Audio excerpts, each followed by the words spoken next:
आप सभी का एक बार फिर से नए क्लास में स्वागत है। आज हमारा टॉपिक है अधिशोषण, जिसको बोलते हैं एडजॉर्प्शन। देखिए, अधिशोषण और एक होता है अवशोषण।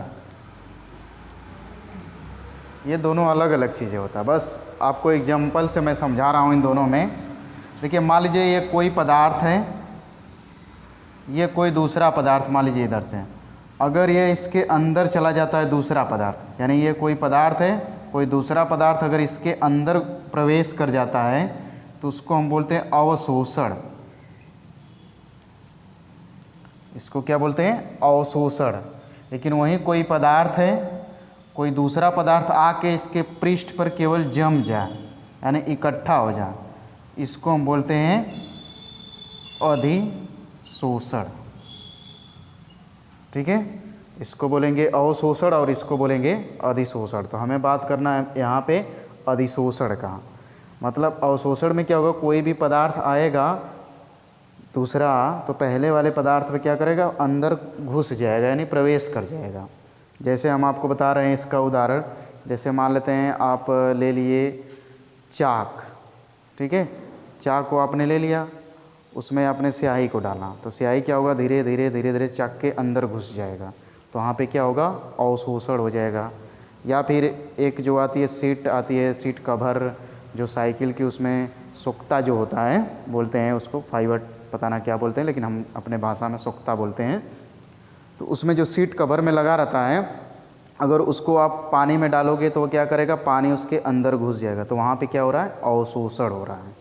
ठीक है, अधिशोषण का मतलब क्या होता है कि कोई भी पदार्थ आए किसी पदार्थ के पृष्ठ पे, यानी बाहर रहे, बाहर जाके इकट्ठा हो जाए। जैसे आप देखिएगा, जैसे बर्फ़ का आप मतलब कहने का मतलब हो गया कि यदि आप खूब ठंडा पानी गिलास में रख दीजिए, ठीक है, तो गिलास में रख देते हैं तो वो उसके बाहरी दीवार पे क्या होता है कि पानी के छोटे छोटे बूंद चारों तरफ इकट्ठा हुए दिखाई देते हैं। उस टाइप का जो भी चीज़ें दिखाई दे तो वह समझ लीजिएगा अधिशोषण है, क्योंकि वो पानी जो है, मतलब बूंद बूंद जो गिलास के दीवार पे बाहरी तरफ लगा है, तो वह अंदर नहीं घुस रहा है, वह बाहर है, तो उसे हम बोलेंगे अधिशोषण। लेकिन अगर वहीं अंदर घुसेगा तो उसे बोलेंगे अवशोषण। ठीक है, बात कर लेते हैं परिभाषा की।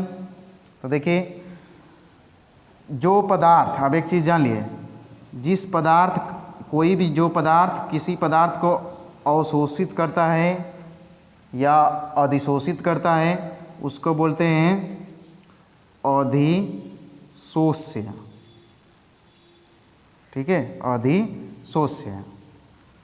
और कोई दूसरा पदार्थ मान लीजिए यहाँ पे द्रव या गैस हो, वह आके यहाँ पे, इसको हटाते हैं हम यहाँ पे फिलहाल, इसके पृष्ठ पे लगता है, तो उसको बोलते हैं अधिशोषक। यानी जिस पदार्थ पे कोई भी पदार्थ आके इकट्ठा होता है तो उसे बोलते हैं अधिशोष्य, और जिस पदार्थ का अधिशोषण होता है उसे हम बोलते हैं अधिशोषक।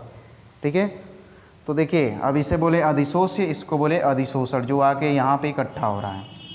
तो अधिशोषण क्या होती है, वह प्रक्रिया जिसमें ठोस या द्रव के कण ठोस कह रहा हूँ, वह प्रक्रिया जिसमें द्रव या गैस के कण किसी ठोस की सतह पर इकट्ठा होते हैं या उनकी सांद्रता बढ़ती है, उस क्रिया को हम बोलते हैं अधिशोषण।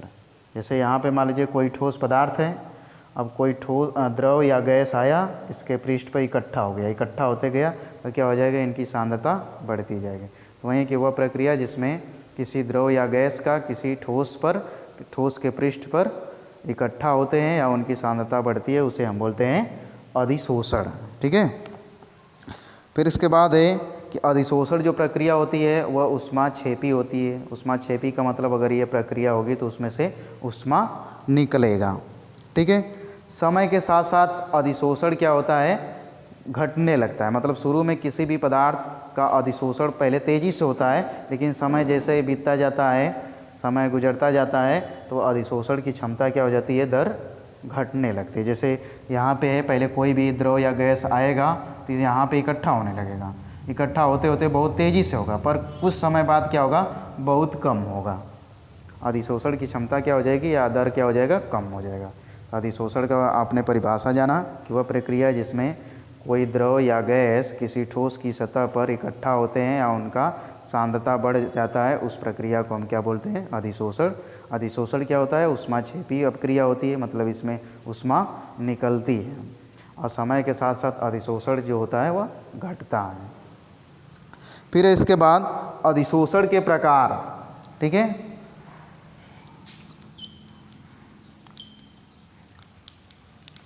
अधिशोषण के प्रकार, अधिशोषण दो प्रकार का होता है, एक होता है भौतिक और दूसरा होता है रासायनिक, ठीक है। अधिशोषण, अब दोनों को हम समझ लेते हैं, भौतिक अधिशोषण में क्या होता है और रासायनिक अधिशोषण में क्या होता है। तो इसमें जो अधिशोषण होता है, भौतिक अधिशोषण, इसमें जो ऊष्मा का मान होता है वह 20 से 40 किलो जूल प्रति मोल होता है। मतलब इस अधिशोषण की प्रक्रिया में जो ऊष्मा का मान होता है वह 20 से 40 किलो जूल प्रति मोल होता है भौतिक में, ठीक है। ये जो प्रक्रिया होता है वह कम ताप पे होता है, यानी भौतिक जो अधिशोषण होगा वह कम ताप पे होता है। यह समय के साथ साथ यह प्रक्रिया क्या होती है? घटती जाती है, ठीक। और यह उत्क्रमणीय अपक्रिया होती है। उत्क्रमणीय का मतलब क्या होता है? कि जो दोनों तरफ अपक्रिया हो, मतलब कि कोई भी द्रव या गैस के अणु अधिशोषण उनका हो और फिर वापस भी हो सके, तो उस अपक्रिया को क्या बोलते हैं? उत्क्रमणीय अपक्रिया, ठीक है। मतलब ऐसी अपक्रिया जो दोनों दिशाओं में होता है, मतलब अभिकारक से उत्पाद, उत्पाद से अभिकारक, यानी अधिशोषण हो फिर अपने पूर्व अवस्था में आ जाए, फिर अधिशोषण हो, यानी उत्क्रमणीय अपक्रिया का मतलब यही होता है कि दोनों चीज़ें हों, ठीक है। अब देखिए, इसमें जो अधिशोष्य होते हैं और अधिशोषक होते हैं, इनके बीच में दुर्बल बल कार्य करता है। दुर्बल बल कार्य करता है जिसे हम बोलते हैं वांडर वाल बल।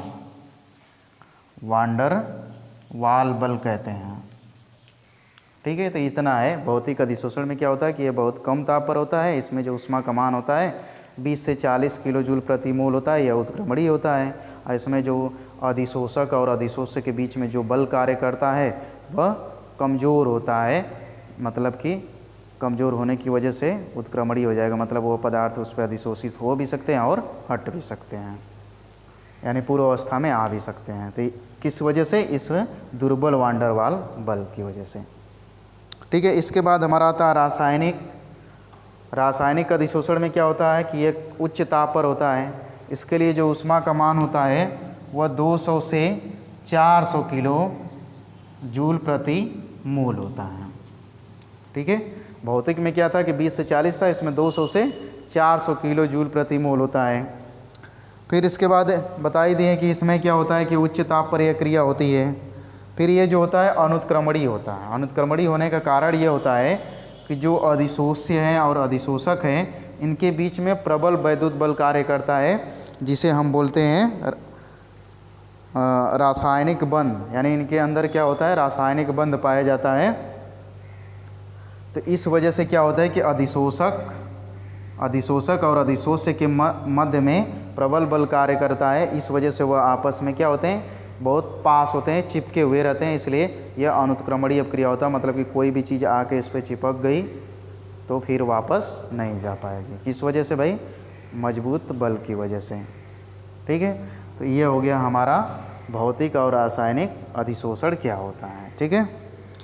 इसके बाद अवशोषण होता है। अवशोषण को हमने बता ही दिया है कि क्या होता है कि कोई भी पदार्थ हो, ठोस हो, उसमें द्रव या गैस के अणु क्या करें? इसके अंदर घुस जाएं, तो उसको हम बोलते हैं अवशोषण, ठीक है। तो इस चैप्टर में बहुत कुछ है नहीं, बस इसमें अधिशोषण आप जान लीजिए क्या है परिभाषा और इसके कितने प्रकार होते हैं। अवशोषण, इसमें प्रश्न पूछा जाता है कि अधिशोषण और अवशोषण में क्या अंतर होता है, ठीक है। और बाकी चीज़ें जो होगा उसको आप नोट से पढ़ लीजिएगा, याद कर लीजिएगा। तो ये पाठ हम यहीं पे समाप्त कर रहे हैं। अब अगला पाठ अगले क्लास में मिलेंगे, तो ये छोटा सा है, बस अधिशोषण पे हमें बात करना था। इस क्लास को यहीं पे समाप्त करते हैं। नेक्स्ट क्लास मिलेंगे तो अगला चैप्टर बताया जाएगा। तब तक के लिए आप सभी लोग का धन्यवाद।